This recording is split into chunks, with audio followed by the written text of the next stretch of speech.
Hello everyone. तो आज हम बात करेंगे the Routledge history of literature and English के चैप्टर नंबर 1 के सेक्शन नंबर 7 का, जो कि है लैंग्वेज नोट।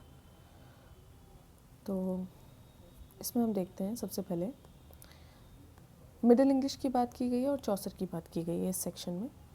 तो इंग्लिश में ये बताते हैं, सबसे पहले जो इंग्लिश मिडिल इंग्लिश थी उसमें हम देखते हैं बहुत सारे नए वर्ड्स आए।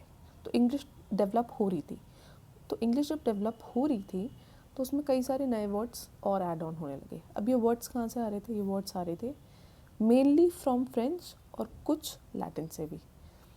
तो जो इंग्लिश थी वो धीरे धीरे और ज़्यादा उसकी जो वोकैबलरी थी वो इंक्रीज़ होने लगी।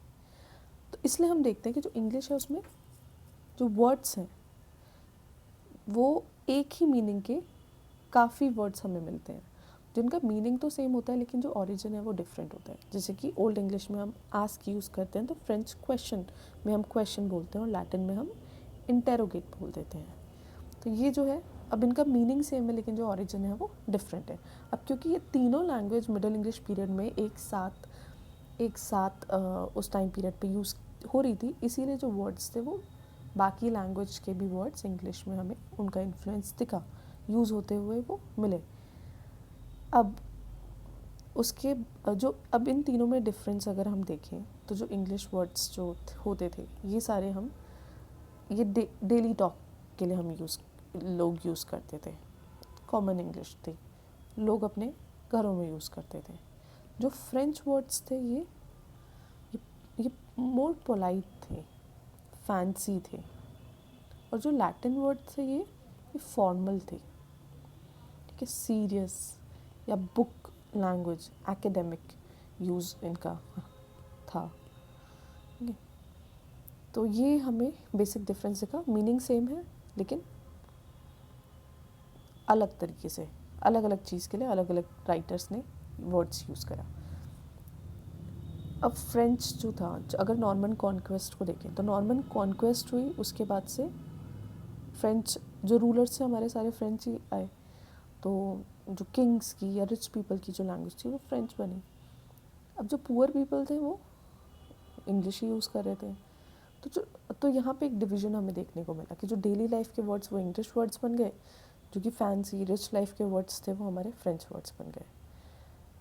और स्कूल, तो ये तो नॉर्मन कॉन्क्वेस्ट। स्कूल की जब बात करें, जो पहले स्कूल की लैंग्वेज थी, कोर्ट की लैंग्वेज थी, वो हमारी थी फ्रेंच।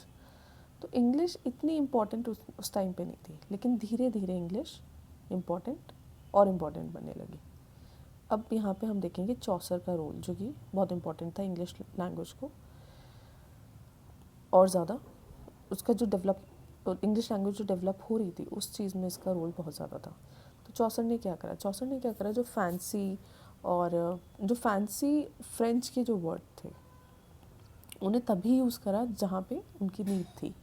अदरवाइज़ उसने सिंपल इंग्लिश को ही यूज़ करा, जिसकी वजह से हमें क्या पता चला कि उसने ये दिखाया कि जो इंग्लिश लैंग्वेज है वो कंप्लीट है अपने आप में, और वो उसकी जो राइटिंग्स थी वो काफ़ी रियल और ब्यूटीफुल लगती थी। तो इसकी वजह से हमें चौसर की वजह से इंग्लिश और ज़्यादा लोग यूज़ करने लगे। और फिर हम देखते हैं जो चौसर ने लिखा किस इंग्लिश में था। चौसर ने लिखा था लंदन इंग्लिश में। काफ़ी सारे अलग अलग डायलेक्ट्स थे, उन्होंने लंदन इंग्लिश में लिखा तो बाकी जो राइटर्स थे वो भी उन्हें कॉपी करने लगे। तो इस तरह जो लंदन इंग्लिश थी वो आगे जाके इसलिए स्टैंडर्ड इंग्लिश बनी। तो मेनली इस सेक्शन में यही बताया कि कैसे जो मिडिल इंग्लिश थी वो, उसमें हमने देखा जो वोकैबलरी है इंग्लिश की वो बड़ी, फ्रेंच और लैटिन के वर्ड्स हमें उसमें मिले, और कैसे इंग्लिश लंदन इंग्लिश कैसे स्टैंडर्ड इंग्लिश लैंग्वेज हमारी बनी जो हम आज भी यूज़ करते हैं, और चौसर का इसमें क्या रोल था। तो बस।